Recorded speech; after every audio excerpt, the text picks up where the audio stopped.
Eu fiz doutorado ali na Praia Vermelha, na UFRJ, na Ciência da Informação, no IBICT, Instituto Brasileiro de Informação e Ciência e Tecnologia. Na verdade, eu peguei o diploma da Federal Fluminense, mas eu estudei na UFRJ. E era o IBICT, ele tinha essa. Ele arranjava um espaço para dar aula, outro para fazer diploma, é uma organização de Brasília. E tinha um professor que faleceu, infelizmente, o Aldo Barreto, e ele foi meu primeiro orientador. E a gente muitas vezes caminhava, né, saía dali da Praia Vermelha, ali do campus da universidade, tinha ali na Lauro Miller, caminhava pela Lauro Miller e ia no Rio Sul. E eu me lembro dessas caminhadas com ele, e a gente ia almoçar no Rio Sul batendo papo. E eu me lembro que eu contei para ele uma história que eu vou contar para vocês, e essa história se repetiu e aconteceu com Aloy Jupiara, que também, infelizmente, faleceu na pandemia. O Aldo morreu, não foi da pandemia, mas o Aloy sim, um garoto novo. O Aloy foi, eu já falei dele, vou repetir. O Aloy, ele foi um dos responsáveis pela introdução dos comentários no jornal o Globo. Ele cuidava ali daquela parte de comentário. Aí eu vou contar o que aconteceu com a Aloy e depois o comentário que o Aldo fez sobre o que aconteceu com a Aloy e quais são as conclusões que nós chegamos. O Aloy começou a trabalhar no Globo e o Globo abriu para comentários dos leitores. E o Aloy, no primeiro momento, ele estava com a cabeça, que eu estou chamando aqui nesse artigo, né, de filtragem de conteúdo 1.0. Ou, se vocês quiserem, filtragem de conteúdo gestora. Ele estava com essa cabeça. Essa é a minha análise hoje daquilo que já aconteceu no passado. E aí, então, ele começou, né, a querer fiscalizar todo o conteúdo que era feito nos comentários para evitar qualquer tipo de agressão, racismo, qualquer coisa desse tipo, né? E aí, então, ele começou a ficar ali, abriu, né? Então, de repente, apareceram 500 comentários, daqui a pouco 1.000, 1.500, 2.000, 2.500, 3.000, e aí ele foi cada vez saindo mais tarde. Aí chegou uma hora que eu acho que é interessante, que ele chegou no ponto G. E aí isso já é um papo meu com o Aldo. O ponto G foi o momento de gargalo, em que a possibilidade das pessoas introduzirem comentários nos artigos é um novo modelo de carta dos leitores, digamos assim. A carta dos leitores dos jornais simboliza muito essa filtragem de conteúdo 1.0, produção de conteúdo 1.0, em que a participação é totalmente filtrada, e a mesma coisa na televisão, naquelas participações que as pessoas têm na televisão, é totalmente filtrada, é a filtragem 1.0. E aí ele começou a tentar, dentro do novo ambiente de produção de conteúdo, com a cabeça da filtragem 1.0, da filtragem gestora, resolveu o problema. Aí quando ele começou a ver que ele estava saindo 1 hora, 2 horas da manhã, ele chegou no ponto G. Ele chegou no ponto de gargalo. Ele chegou no momento que ele dizia, esta maneira de filtrar os comentários não é possível porque eu não tenho condição de fazer isso. E olha que interessante, o New York Times resolveu criar uma equipe, quer dizer, ele viu que, da mesma maneira que o Aloy estava com problema, ele viu que eles precisavam filtrar, mas aí eles continuaram pensando na filtragem 1.0 e foi criando uma equipe cada vez maior.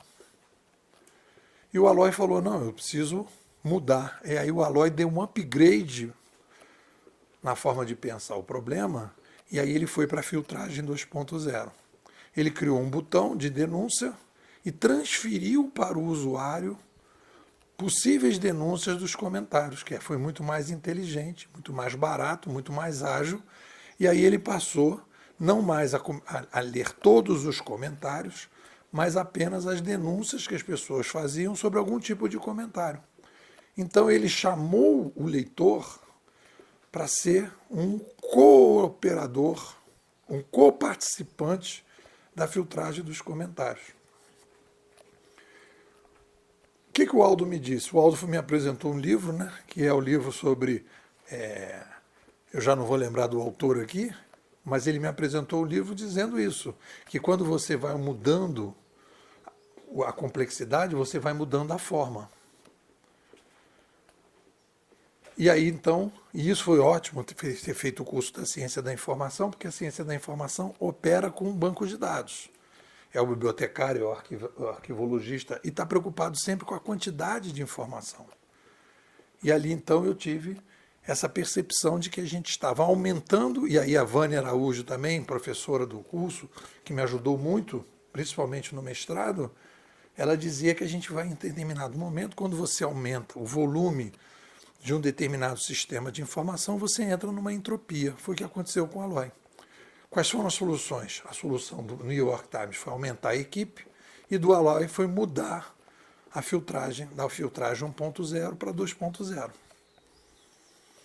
Então, essa frase do Clay Shirky, que eu acho muito legal, muito bacana, nós não temos um problema de informação, de excesso de informação, mas nós temos um problema de filtro. O que ele está dizendo é, o problema não é que a gente tem mais informação. O problema é como a gente vai passar a filtrar a informação. E isso tem a ver com o momento bimodal, civilizacional bimodal que a gente está passando. A gente vivia uma crise invisível, porque a gente aumentou a população e não tinha mídias mais sofisticadas para que pudessem nos ajudar a fazer inovações civilizacionais. E aí a gente entrou numa crise. Essa crise, nós vivemos o século passado fortemente essa crise. Quando a gente começa com a chegada do digital, a gente começa a ter alternativas para resolver o problema da crise. Aí a gente vive um momento civilizacional bimodal. E a crise que a gente tem é uma crise mais conjuntural do que estrutural, porque a crise do século passado foi estrutural.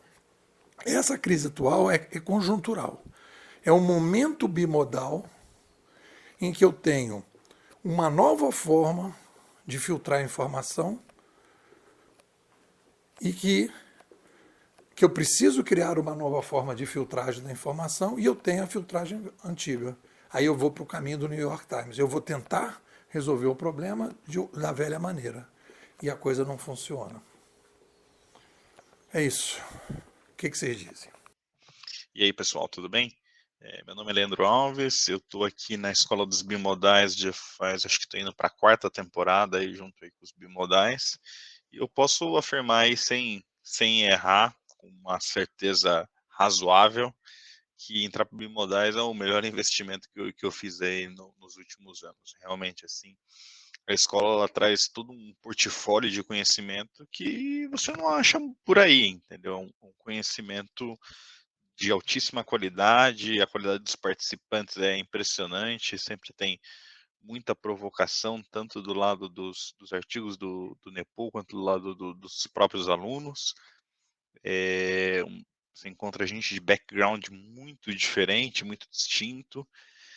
E eu vou falar para você, depois que eu comecei com os bimodais, assim, como aluno dos bimodais, a minha forma de pensar evoluiu muito, assim, o que eu consumo, como eu consumo, metodologia para isso, a forma como pensa, como enxerga os problemas, mudou completamente, assim. Acho que se você é uma pessoa que gosta de desafio intelectual, se quer ir um pouco além, a Bimodais definitivamente é a melhor opção que tem. Realmente, assim, eu sou muito grato a tudo que eu aprendi aí nos últimos anos e continuo aprendendo na Bimodais. Realmente foi um divisor de águas do ponto de vista intelectual.